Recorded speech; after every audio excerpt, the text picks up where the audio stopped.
Labas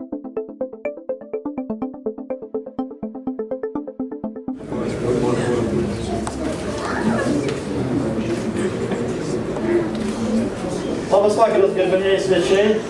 Aš labai džiaugiuosi, kad tiek jūsų daug susirinko į mūsų didelę šventę.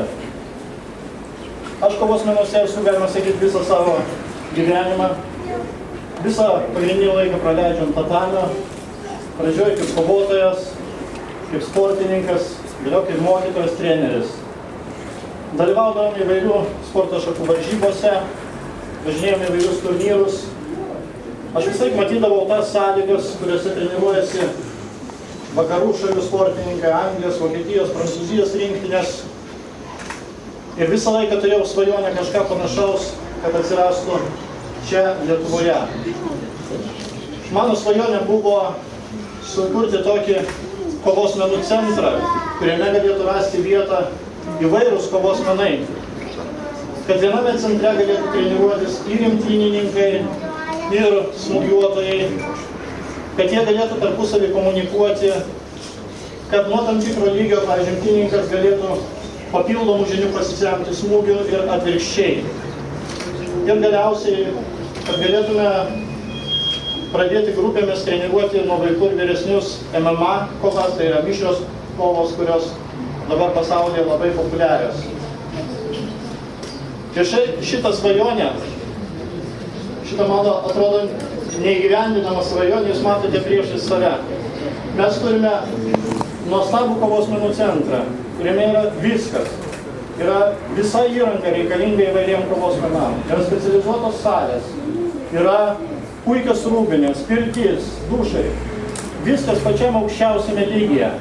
Ir tai yra ne kažkur užsienyje, ne Amerikoje, ne Japonijoje. Tai yra čia, Lietuvoje, Vilniuje, mūsų mieste.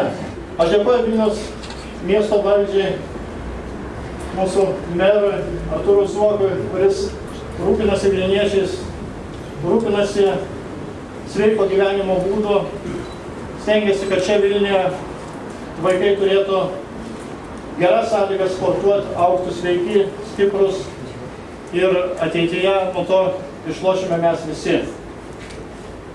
Simboliškai norėčiau pirmai parodomai kovai pakviesti merą Artūrą Zuoką ir Lietuvos dziudo čempioną, vieną iš geriausių, turbūt beveik visų laikų kovotoją, Radvilą Matuką. Prašom.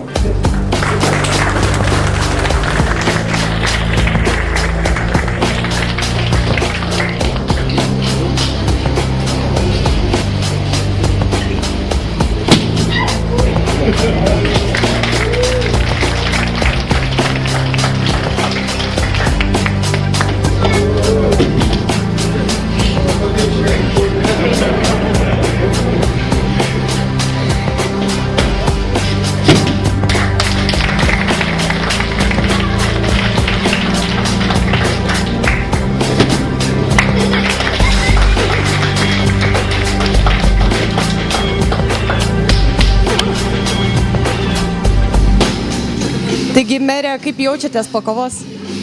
Gerai, aišku, čia parodomoji kova, bet malonu prisiminti, kaip sakyti, tuos įgūdžius, kuriuos turi, pasirodo, jas laiką galima gerai atkurti. Ar ilgai treniravotės? Man teko treniruotis nemažai dar mokyklos laikais, po to šiek tiek dar tarnybos, kada teko tarnauti sovietų jūrų laivyne jūrų pėstininkų brigadai, po to kažkiek tai. Bet paskutinius metus, aišku, buvau apleidęs. Tai va, gerai, kad klubas yra, kuris grąžina atgal.